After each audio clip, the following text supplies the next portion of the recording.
Yesterday we left off. It was an introduction to the bracha of Kabba Show v'godol chirusenu. Sound, the great sound of the shofar for our freedom. And we spoke, what is freedom? So we explained, as we say, a person is a slave of his desires. A person naturally is inclined to the physical, to the material. The way you're able to gain a perspective, to internalize this perspective, is only through somehow negating, vaporizing, terminating the influence of the evil inclination. That's the only way to do it. The less degree of influence he has on your life, this force, the less you're shackled. You're free to do as you want.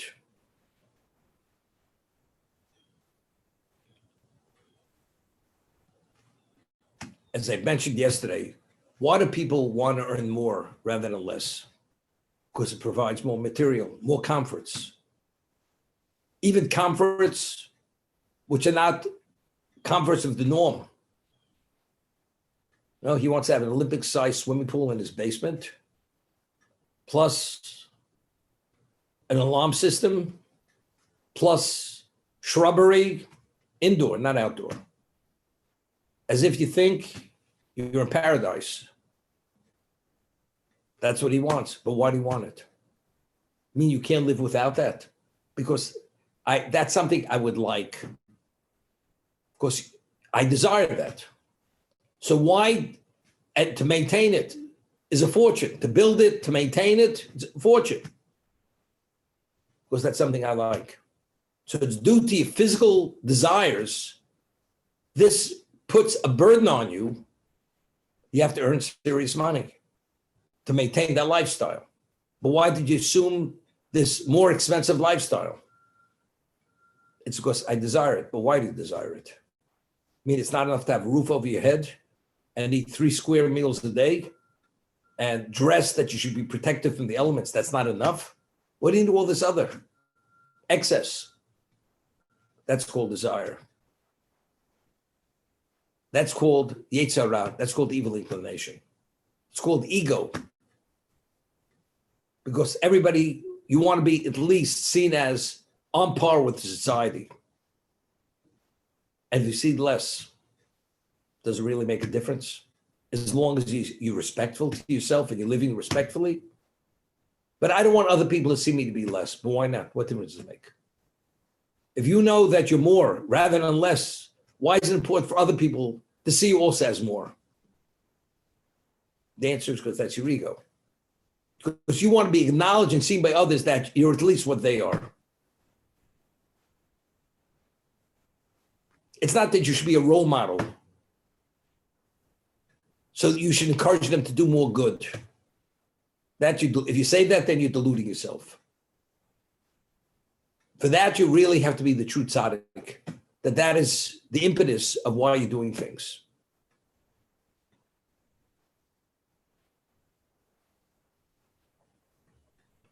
So we're going on the 12th tenet in the Animamins of Jewish belief. Although he tarries, the Mashiach, I anticipate his coming. The Gemara tells us in 2 locations that after a person passes away and they judge him, they ask him a number of questions. Did you set specific times to study Torah? Did you deal honestly in business? These are questions that yet can be asked. Tzipisi Yeshua. Did you anticipate the ultimate redemption, which is the coming Mashiach? Did you anticipate that? Did you yearn for that? That's the question that's going to be asked. First, do we understand? Did you set times to study Torah? That we may understand. Did you deal honestly in business? That's understandable. Because that's something, if you didn't, that means you violated laws of stealing or other laws. which pertain to monetary rights. But when there was, I believe in the coming Mashiach, Tzipisa, were you awaiting the Mashiach? Were you anticipating the Mashiach? That's one of the questions they're going to ask a person. And if he answers no, then there's liability, there's culpability. What's the culpability? The answer is, if a person is pained and you call the answering service of the doctor, because it's after hours, and they said, the doctor will be back to you at 3 hours, and you're in excruciating pain, and you need an answer soon, because you need some kind of sedative to settle down that pain, to quiet the pain, the throbbing. You anticipate that call because since the pain is so intense, you can't wait until the doctor calls back and prescribes whatever he prescribes. The waiting of Mashiach, I await him, I anticipate him, is because the level of Chil Hashem in existence is so overwhelming, so intense, I can't tolerate it any longer. Therefore, I await his coming. It's not because it'll be a nicer situation, no. Anticipation is not because it'll be nicer, because you're in pain now, and only when he comes will that pain be relieved, because then all evil will be expunged from existence. That's what it's about. And that's why the question is, Tzipisa Yeshua, were you concerned about God's glory and this, when you lived? And what's proof in the pudding? Tzipisa Yeshua. Did you anticipate and did you desire that the redemption should come quicker? The salvation should come quicker. A person is in a solitary confinement for 4 days. He can't wait to get out of that solitary confinement. He prays every moment that the time should go past quickly, because the setting is intolerable. Tzipisa Yeshua. Did you anticipate the coming of the redemption, the Mashiach? It depends how deep that pain is. Did you wait the coming of Mashiach? So when we say Kabba Show v'Godol Cheruseinu, we're asking God to sound that blast of the great shofar. This is the same shofar, as I mentioned. This is the shofar that we heard at Sinai. As the Torah tells us, as long as that shofar blew, you weren't permitted to approach the mountain. Once it ceased, you were permitted to. When that shofar blew, that was an indication of God's presence being on the mountain. The shrill sound of that shofar vaporized all evil at that moment. Literally vaporized it. That evil had no influence on us at that moment. When God will sound the blast of that great shofar, Kabba Show v'Godol Cheruseinu, for our freedom, it will do the same to that evil. The evil representation existence will be nullified at that moment.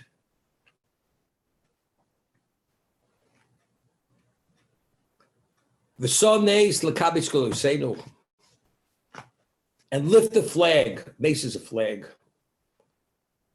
To gather in the exiles.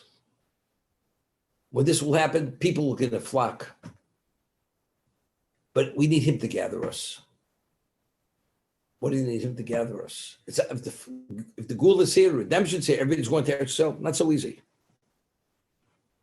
God has to accumulate us. Kapsenu, Yachad.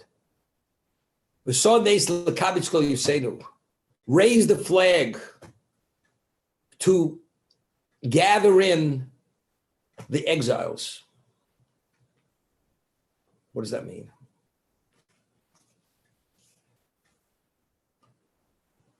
The only reason why we don't appreciate what God is because we don't see God and we don't internalize, even if we believe in God.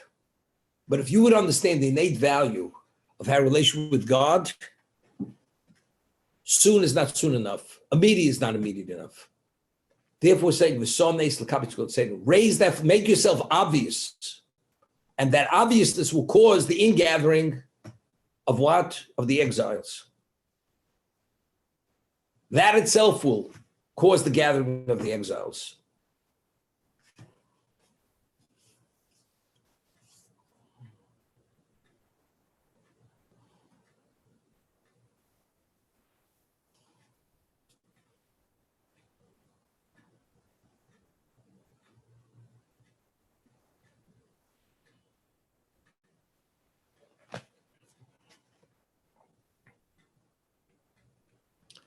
You know, we have a day of year, it's public mourning. It's called Tish Above. The Mishnah tells us there were 5 tragedies that took place on Tish Above. What were the 5 tragedies? The first and second temple were destroyed. Beitar, which was a stronghold of Jews, which was maybe 1 million Jews, was destroyed by the Romans. It was the tragedy, it says it was the equivalent of the destruction of the Beis HaMikdash. That's how serious it was. The spies, when they came back with the ominous reports and the Jews cried, they bemoaned their fate, and it was decreed that the Jews should perish over a 40-year period. Jews between 20 and 60, that was Tish Above night. That was another tragedy. And the 5th tragedy was that after the Romans destroyed the Beis HaMikdash, they plotted on the Jerusalem, that there should not be a trace of the history of the Jews in Yerushalayim. That's what they did.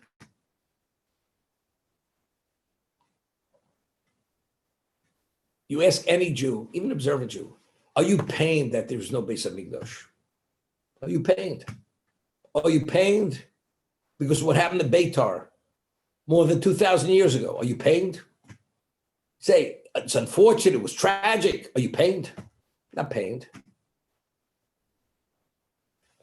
Are you pained that Mashiach's not here yet? No, but who's pained? You know, live and let live. You're not pained. But I said, the less you're pained, or actually, the more you're pained, the greater your value is in God's eyes, because you're experiencing his pain. God is pained that his children are in exile. God is pained that his house lies in ruins.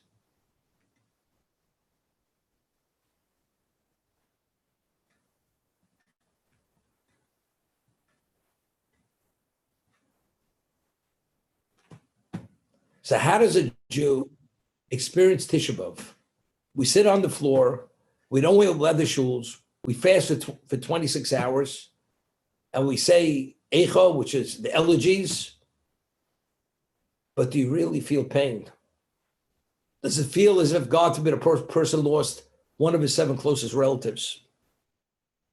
Unless you have a mindset that the world itself is not in its right state, if you have a love for God or relationship with God at some level, and he's being disgraced and you feel that pain because of your love for him, then we talk about mourning on Tish Above. But if you don't have the love in your heart or the reverence or any of that, how do you mourn? How do you grieve on that day of Tish Above? But there's an obligation to grieve. Otherwise, it's just superficial. The same mindset you need for Tish Above, to Kabba Show God l'chirusenu, you need that identical mindset. Why are we asking that God should sound the sound of that shofar, to vaporize the evil, to restore God's glory? Why are we asking for it? Does it really make a difference to you? Well, you realize we wouldn't have to worry about Putin and Ukraine if that would be. Is that why you want God to sound the alarm, so to say? So all these people will stop behaving themselves. Is that why? Or you want it to be sounded that we should no longer be slaves of our desires and there should only be Kiddush Hashem in the world. All people will be interested in one thing, sanctify God's name, nothing more than that. That's what we're waiting for. And that's what we're asking. And as we said, God knows our hearts, God knows our minds. And as a result of that, the more you're committed to that, and the more sincere you're in that, you have a greater chance that God will respond. or God will give it a certain degree of value, which collectively, if other people, it will make it happen.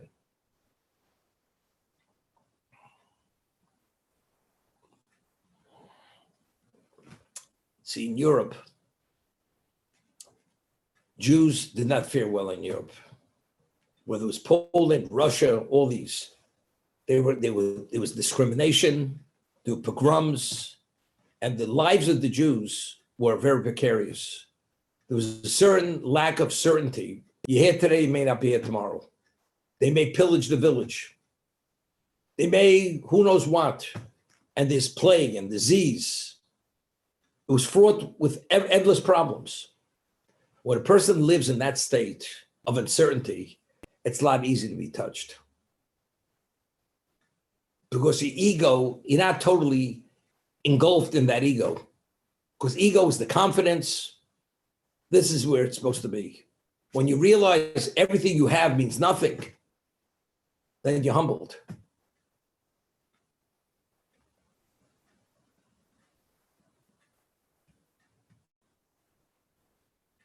So what is the mindset you need when you say this bracha? Kabba Show God l'chiriseinu. For so nestle Cabbage God seinu. And raise the flag, raise the banner to cause the ingathering of our exiles. The kapseinu yachim yabakat v'soretz, and gather us in from the four corners of the earth.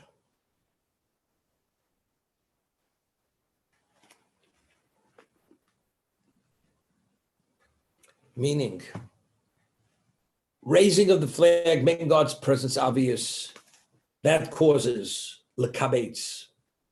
Cabbage means not God is gathering us in. The people naturally will come, will gather, will assemble. The kapsenu yachad.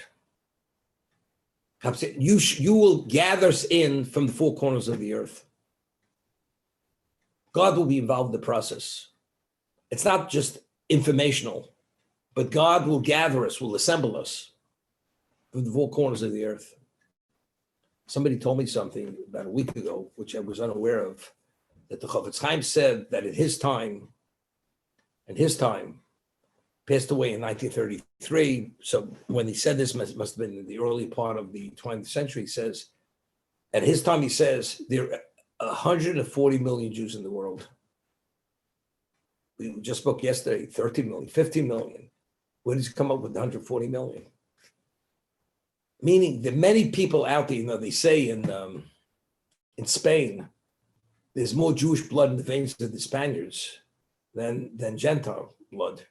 Because many of these people, they became Marranos, they went under wraps, they lived lives like Christians, but they were Jewish. And there were multiples of these people, many of these people. Okay?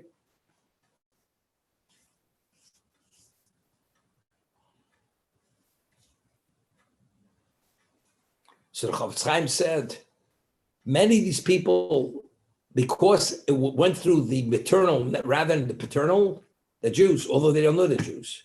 But the Chofetz Chaim, through his divine understanding of things, he says, in his time, there were 140 million Jews interspersed throughout the exile, which they don't even know they're Jewish.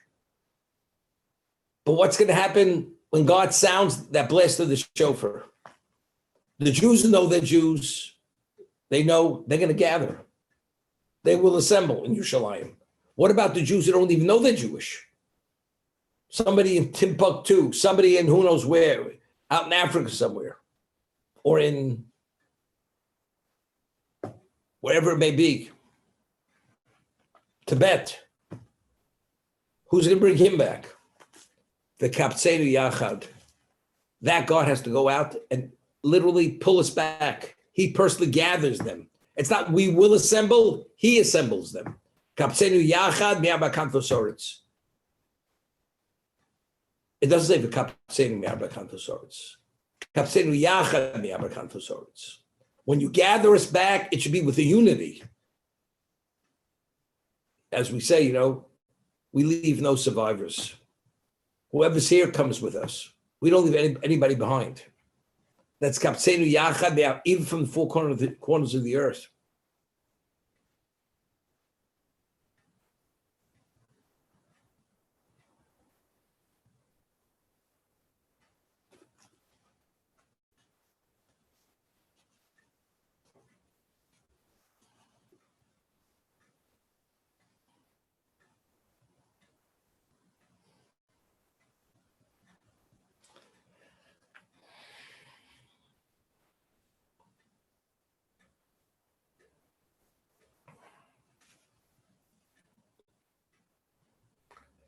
The text of this bracha, the information you find is really, it's an explicit verse in Torah in Dvorim, Book of Dvorim, where Hashem says, in the end, even if you're cast off to the ends of the earth, I will gather you in. From the four corners of the earth. It's a verse in the Torah. So the text of this bracha, which is only rabbinical, which was authored by the men of the High Assembly, that it's a takeoff of the text. The kapseinu yachad. What's the yachad? Kapseinu, what's yachad? When you gather us, because there'll become a new awareness and evil will be expunged, it's going to be with unity. We're unified on this. We're coming back, we're unified to go to Israel and serve Hashem there, wholeheartedly. That's kapseinu yachad. Bring us back together. Yachad.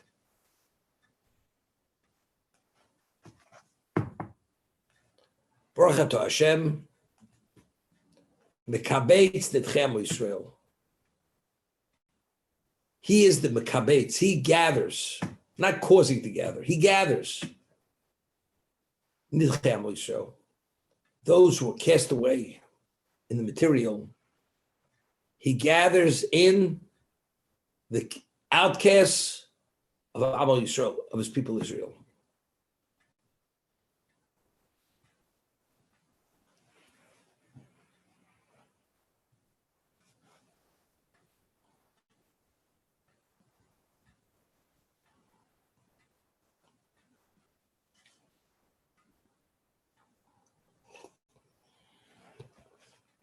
Okay, I think I'm going to stop here. Any comments?